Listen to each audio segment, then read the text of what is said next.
عبادت کی کثرت پر اللہ رب العزت نے علم کی کثرت کو فضیلت دی، یعنی ایک عابد پر عالم کا درجہ 1000 گنا زیادہ ہے۔ دو بندے ہیں، ایک عبادت گزار ہے، اس کے پاس فقط اتنا علم ہے جتنا اس کی ضرورت ہے، ایک وہ ہے کہ جو علم حاصل کرتا ہے وہ فرائض و واجبات بھی پورے کرتا ہے، وہ فرما برداری بھی اللہ کرتا ہے، حلال حرام کا بھی خیال رکھتا ہے، لیکن علم میں بڑھتا جاتا ہے۔ تو ان دونوں میں افضل کون ہے؟ اللہ کے قرآن نے یہ فیصلہ کیا کہ جو افضل ہے وہ ہے جس کے پاس علم زیادہ ہے، اور اللہ کی قربت بھی اسے ملے گی جس کے پاس علم زیادہ ہے۔ اس لیے کہ آپ کی عبادت وہ ڈیپینڈ کرتی ہے علم پر۔ اگر بندہ علم حاصل نہ کرے تو عبادت کو کیسے بہتر سے بہتر بنائے گا؟ اس عبادت کو نور کے درجے تک کیسے لے کے جائے گا؟ عبادت کرنے میں جو خلل واقع ہوگا، جو خامی خرابی آئے گی، جو کجی آئے گی، وہ دور کیسے کرے گا؟ عبادت کو بھی کامل علم کرے گا۔ اس لیے عبادت پر بھی اگر فضیلت ہے تو علم کو۔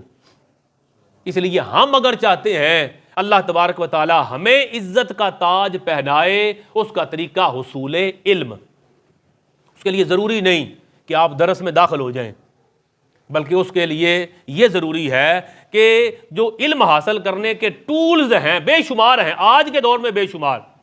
پہلے دور میں آپ بہت پیچھے چلے جائیں تو ہزاروں کلومیٹر کا سفر کرتے صحابہ کرام اور تابعین ایک ایک حدیث کو لینے کے لیے، ایک حدیث کو لینے کے لیے۔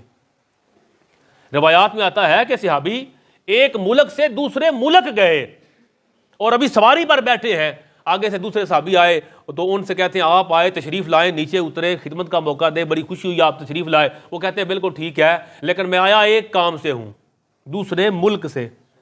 کہا حکم کریں، اترے تو صحیح سواری سے۔ وہ کہتے ہیں میں ایک کام آیا ہوں۔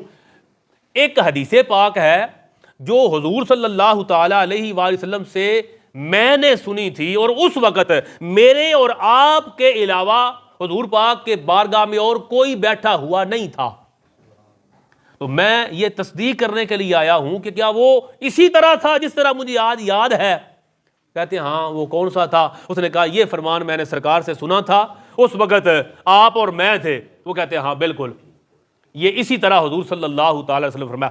ایک حدیث کو لینے کے لیے ہزاروں کلومیٹر کا سفر کیا گیا، وہ بھی ٹھیک ہے۔ پھر اس کے بعد کتابیں مدون ہو گئیں، پھر آپ جس کے پاس کتاب ہوتی وہ کتاب لے لیتا، اس سے اس کو علم آ جاتا۔ پھر آج کا دور آیا تو آج وہ ساری کتابیں لائبریری میں نہیں، وہ آپ کے موبائل میں بھی ہیں اور ہو سکتی ہیں گوگل کی صورت میں۔ پھر آپ کے پاس وہ علم آ گیا جس کو آپ حاصل کرنا چاہیں تو حاصل کر سکتے ہیں۔ پھر آپ کے پاس علم حاصل کرنے کا وہ ادب ہونا بھی ضروری ہے، جس پر میں نے 2 جمعہ پہلے تفصیل کے ساتھ کلام کیا کہ آپ صرف روایت حدیث کو نہیں لیں گے، آپ اس کے ساتھ درایت حدیث کو بھی لیں گے۔ میں نے پورا جمعہ پڑھایا اس پر، اگر آپ کو یاد ہو تو۔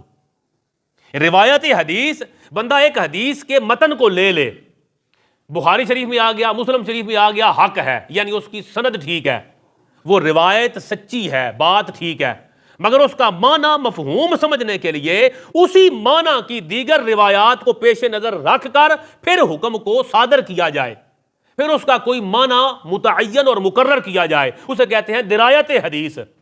اس کے لیے پھر آپ کو ایک ٹیچر کی ضرورت ہوگی، پھر ایک استاذ کی ضرورت ہوگی۔ تو آپ علم کے حصول کے لیے تگ و دو کریں، کوشش کریں، اور ان ذرائع کو حاصل کریں جہاں سے آپ کو علم حاصل ہو، اس لیے کہ یہ علم ہی ہے جس کی بنیاد پر اللہ رب العزت نے آدم علیہ السلام کو اپنا نائب اور خلیفہ بنایا۔